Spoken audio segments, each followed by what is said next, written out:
Finish Olimpiade, lalu dibakar hidup-hidup. Tragis, kata itu yang bisa gambarkan nasib pelari Uganda Rebecca Cheptegei. Selepas maraton Olimpiade Paris 2024, ia harus berpulang dan tidak akan pernah lari lagi di dunia. Rebecca dibunuh dengan dibakar hidup-hidup oleh pacarnya saat berada di rumahnya di Kenya. Lagi-lagi, kasus kekerasan terhadap pelari perempuan berulang dan tambah catatan hitam kasus pembunuhan pelari perempuan di Kenya. 3 tahun terakhir, deretan pembunuhan keji terhadap pelari perempuan di Kenya menjadi perhatian dunia. Pertama, Agnes Tirop 2021. Agnes Tirop, seorang pelari muda Kenya sedang kejar mimpi jadi yang terbaik di dunia. Nahas, semua runtuh saat ia baru mulai ukir medali demi medali di panggung dunia. Tirop ditemukan tewas di rumahnya di Iten, sebuah kota kecil di Kenya dengan banyak luka tusukan di leher dan perut pada 13 Oktober 2021. Usianya baru menginjak 25 tahun. Padahal, namanya sedang melambung sejak level junior hingga mulai jadi atlet profesional. Tirop adalah pelari termuda kedua di dunia yang menangkan medali emas IAAF World Cross Country Championships.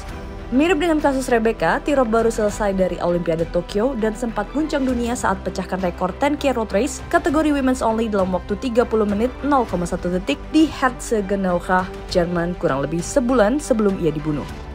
Bahkan saat polisi memeriksa rumahnya ada sebuah trofi kejuaraan yang belum sempat dibuka. Kematian Agnes Tirop memantik kemarahan perempuan dan khususnya pelari perempuan di dunia. Kecaman terus mengalir dan mendorong isu keselamatan pelari perempuan ke permukaan. Pemakaman Tirop dihadiri oleh lebih dari 1.000 orang termasuk sang mentor Hellen Obiri.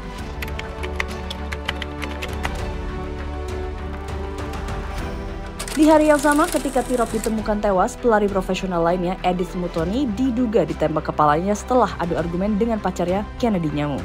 Masih ada lagi. Hanya selang 6 bulan pasca kematian Tirop, Damaris Mutua, pelari kelahiran Kenya yang memilih untuk bela Bahrain, ditemukan tewas di Rift Valley, Kenya pada 20 April 2022. Tubuh dinginnya ditemukan membusuk dan tak bernyawa dengan bantal menutupi muka. Pacarnya Eskinder Haile Mariam yang juga pelari dan sering latihan bersama, ditetapkan sebagai tersangka utama. Mutua mengakhiri mimpinya di usia 28 tahun meninggalkan 1 anak dan catatan gemilang di dunia lari. Mutua berkompetisi untuk Kenya di level junior sebelum memilih lari untuk Bahrain sebagai profesional. Musim terbaiknya terjadi pada 2018 saat Mutua catatkan PB 20K dalam waktu 1 jam 8 menit 28 detik dalam sebuah race di Marrakesh dan podium 2 half marathon di Mozambik dengan waktu 1 jam 11 menit 51 detik.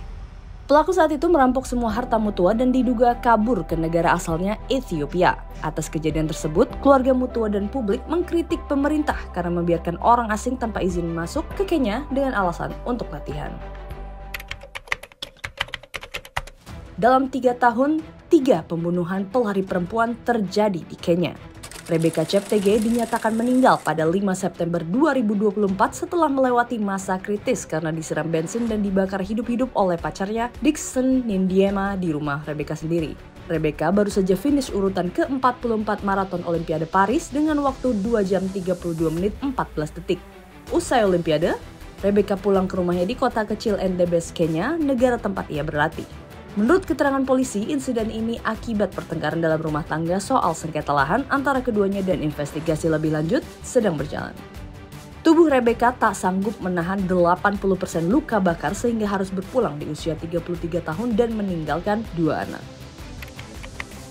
Kasus-kasus kematian tragis pelari perempuan di Kenya memiliki kemiripan, yakni dilakukan oleh pasangan dan TKP-nya persis dekat Iten yang dikenal sebagai pusat pelatihan para pelari elit di Kenya dan tempat kelahiran pelari-pelari top pemecah rekor dunia. Iten berada di ketinggian kurang lebih 2.400 meter di atas permukaan laut sehingga jadi kawasan tepat untuk berlatih dan tingkatkan performa para pelari. Sedikit mundur ke belakang, Brother Colm O'Connell, seorang misionaris Irlandia, adalah orang pertama yang mendirikan kelompok lari khusus perempuan di Kenya pada 1989 di Iten dan dijuluki sebagai Godfather of Kenyan Running. Mengutip wawancaranya dalam laporan investigasi Bloomberg berjudul The Murder That Shook the World, O'Connell punya misi untuk melihat perempuan di Kenya supaya punya karir atletik mentereng, memperbaiki kualitas hidup, dan enggak berkutat pada pernikahan lalu mengurus rumah tangga. Perempuan juga bisa punya mimpi tinggi. Lari bagi perempuan Kenya adalah jalan untuk mendapatkan beasiswa, pekerjaan, uang, dan kehidupan yang layak. Di balik cerahnya karir para pelari perempuan dan semua pelari di Kenya yang dominan di dunia, Ethan dibayangi ancaman terburuk yang terus merenggut mimpi pelari perempuan di sana. Dalam laporan yang sama dari Bloomberg, Ethan juga dikelilingi laki-laki manipulatif dan oportunis, menargetkan talenta perempuan muda yang sedang berkembang namun juga rentan. Banyak perempuan muda berlatih di Ethan dipandu oleh banyak pelatih laki-laki yang di awal memberi mereka fasilitas pendukung seperti sepatu dan keperluan lainnya. Sering ditemui pelatih di Ethan tanpa sertifikat dan tak terhitung kasus kekerasan terhadap perempuan di kawasan tersebut. Umumnya, ketika seorang pelari perempuan mulai sukses dan mendapatkan uang serta karirnya, keadaan berubah. Mereka, para pelari perempuan, dijadikan tempat bergantung oleh laki-laki yang seringkali adalah pasangannya. Sementara, masih banyak pelari perempuan yang belum sadar akan hak-hak mereka dan hidup tanpa perlindungan. Kasus pembunuhan terhadap pelari perempuan di Kenya lebih dari sekedar kasus acak. Masalahnya telah mengakar di daerah tersebut diiringi dengan ketimpangan relasi kuasa dan gender di kawasan Afrika Timur. Pembunuhan Rebecca Cheptegei, Agnes Tirop, Edith Muthoni, Damaris Muthee adalah kekerasan berbasis gender dan telah merenggut banyak mimpi pelari perempuan. Secara instan, kasus Rebecca Cheptegei kembali mendorong protes perlindungan terhadap perempuan khususnya di kawasan Afrika Timur. This is femicide, tegas Jeremy Kwi, founder Usi Kenya, sebuah organisasi yang berfokus pada isu kekerasan terhadap perempuan.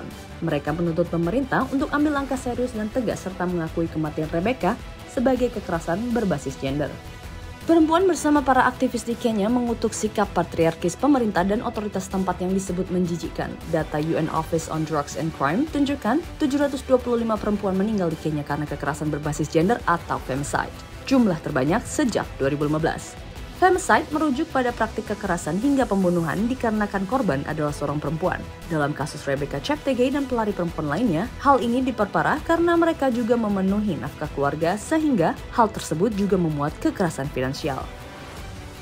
Pada 2023, Femicide Count Kenya, sebuah kampanye untuk menuntut aksi nyata penyelesaian kasus, menarik data dari media lokal dan merangkum sebanyak 152 perempuan yang dibunuh pada tahun 2023 saja. Data yang dinilai kurang akurat karena masih banyak kasus lain yang tidak masuk liputan media. Kematian Rebecca Cheptegei membawa duka mendalam dan simpati secara global. Kepulangannya mengamplifikasi isu-isu kekerasan terhadap perempuan yang tak kunjung berhenti tanpa tindakan serius dari otoritas untuk menghentikan kasus serupa berulang.